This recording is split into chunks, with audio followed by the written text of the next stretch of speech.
ऐसी सास किसी को ना मिले।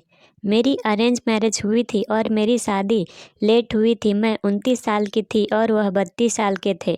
हम थोड़ा रूढ़िवादी ब्राह्मण परिवार से हैं, इसलिए कुंडली मिलाने में यकीन रखते हैं। मैं अपने ससुराल आ गई क्योंकि मेरे पति परिवार में इकलौते बेटे हैं और उनकी बड़ी बहन की शादी हो चुकी है। पहले ही दिन से वह तथाकथित लविंग हस्बैंड की कैटेगरी में से नहीं थे।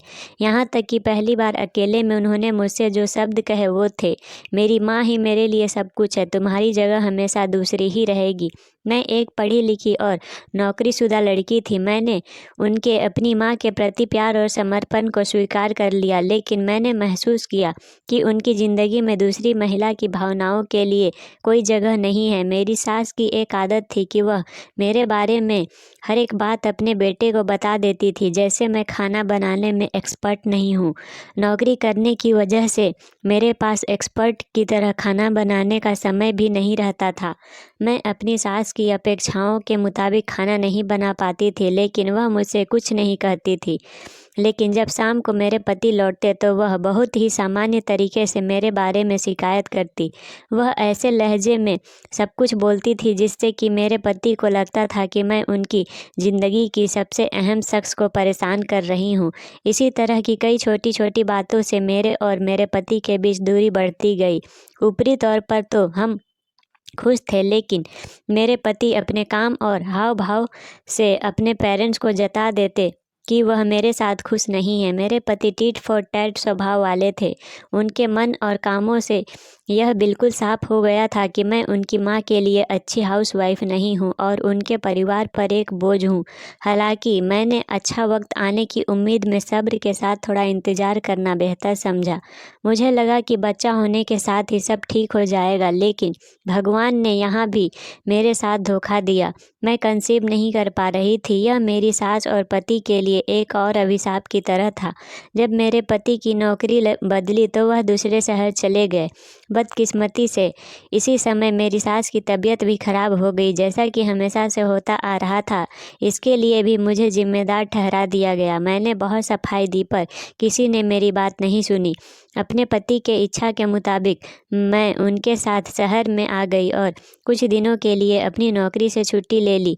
मेरी सास ने जगह शूट ना करने की वजह बताकर वहां आने से इनकार कर दिया। मैं करीब 1 महीने के लिए अपने पति के साथ दूसरे शहर में रही। इस दौरान मेरी सास मेरे पति की दादी को घर ले आई। दादी ने मेरी सास को मेरे खिलाफ भड़का दिया और जब मैं वापस घर लौटी तो मेरी मुश्किलें और बढ़ गई। मेरे ऊपर लगातार ताने मारे जाते। वह यह भी कहने लगी कि मैं उन्हें उनके बेटे से छीन लेना चाहती हूँ। मेरे पति पूरी तरह से मेरे खिलाफ हो गए।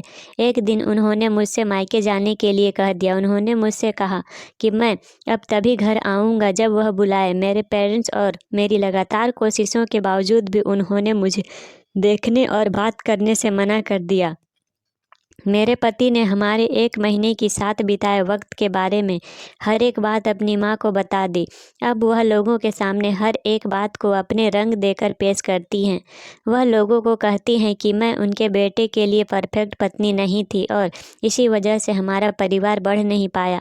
मेरे पति उनकी हर एक बात को मानते हैं।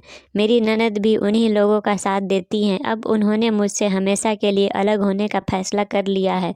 मैंने उनकी इस बात को मानने से इनकार कर दिया, लेकिन उन्होंने मुझे मेरा सारा सामान लौटाते हुए कहा कि मैं इन 2 सालों में उनके लिए केवल एक शर्ट की तरह थी और अब वह इस शर्ट से पूरी तरह थक चुके हैं। मुझे विश्वास ही नहीं होता कि कोई ऐसा कैसे हो सकता है। मैं बहुत ही धार्मिक हूँ और अपनी ज़िंदगी में कभी ऐसा कुछ होने की कल्पना नहीं की थी। मैं एक अनिश्चित भविष्य के साथ अपने माता पिता के साथ रह रही हूँ।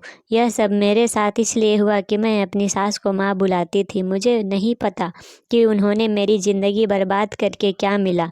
क्या एक पति का यह कर्तव्य नहीं कि वह उस लड़की का ख्याल रखे जो उसकी ज़िंदगी और घर में आई है।